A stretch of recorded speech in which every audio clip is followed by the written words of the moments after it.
There are some easy ETFs for people to go to. I know that there's one called GUNR, for example, GUNR. It's like the Morningstar Upstream Natural Resources, I believe it's called. You basically will get a big slice of all these different producers from around the world, and it's kind of divided into like energy and then like metals and then like agriculture.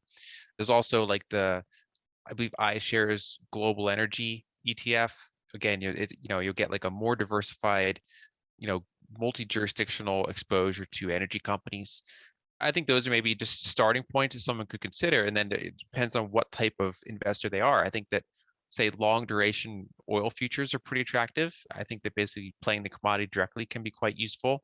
And I also think that the pipelines for energy are pretty interesting. That you get a little bit, that whole industry was over leveraged years ago, and it's been kind of bombed out twice now. First in the oil price crash years ago, and then during 2020. And I think the structure that's remaining is now pretty attractive for kind of a yield-based asset. And so I think that there are multiple ways to play it. I analyze currencies quite a bit, especially the dollar, because it's such a big mover in terms of global macro, right? So if, for example, you look at all the emerging market huge runs, those were during dollar weakening periods. They generally face quite a bit of pressure when the dollar is high, or especially if it's sharply rising. And that's because the dollar is the global funding currency.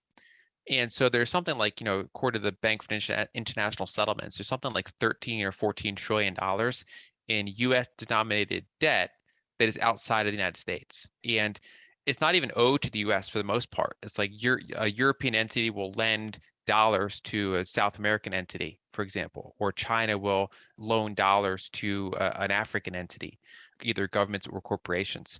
And so what happens is if the dollar gets strong, especially quickly, it's like your liabilities are getting harder, right? So you have a company or a government, and your revenues are in your currency, or in some cases many currencies if you're kind of a multinational exporter, but a lot of your liabilities are specifically in dollars.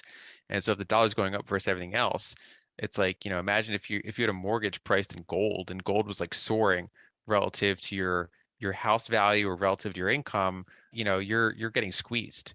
And it especially hits, any country that is kind of unprepared for that. So if it has low reserves as a percentage of GDP, if it's very reliant on foreign investors, those types of countries can run into a lot of issues. Whereas ones that have structural current account surpluses, that have high reserves, they're more able to withstand that type of environment.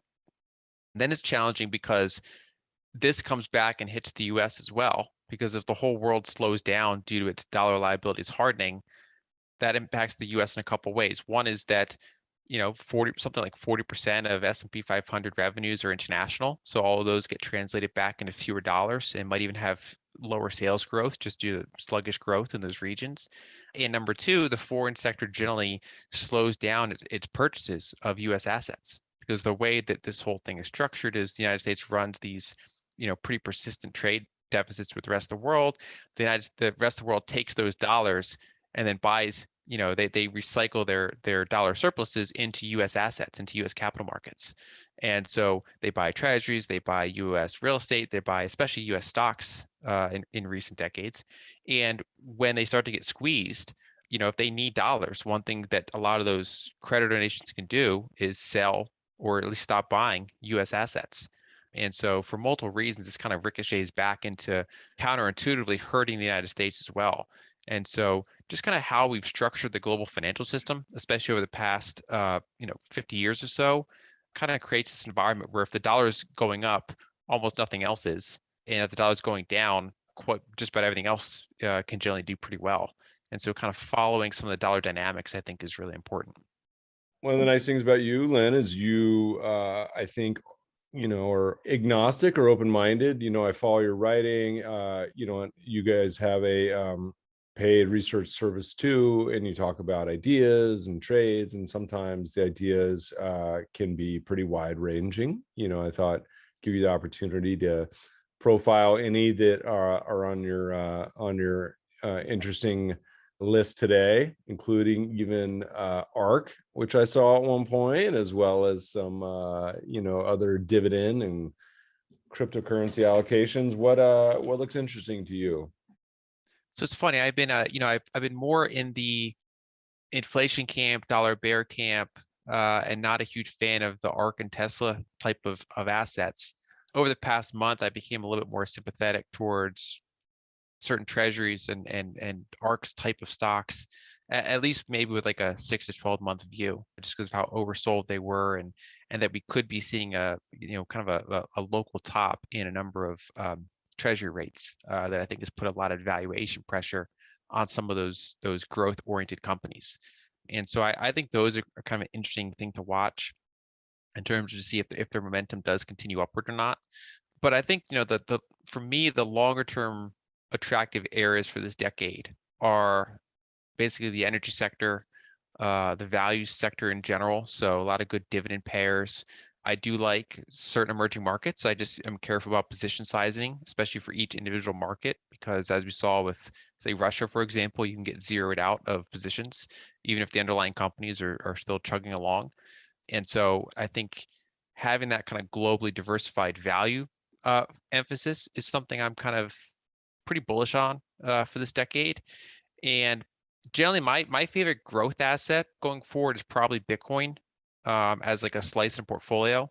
I kind of maintain some degree of counter-cyclical exposure to it. So if it's skyrocketing, I might rebalance back into the rest of the assets. And if it just fell off a cliff, I might lean into it a little bit. And because I think that while I'm not super thrilled about the broader crypto space, I think there's kind of this regulatory arbitrage that has happened over the past decade. And I think that it's like, imagine an environment where you could just sell penny stocks to the public, right? I think that's kind of the environment that has grown up around that crypto space, especially the worst parts of it. But I do think that what Bitcoin offers is kind of this, it's really innovative technology, and that I think that the network is probably going to continue to grow and strengthen.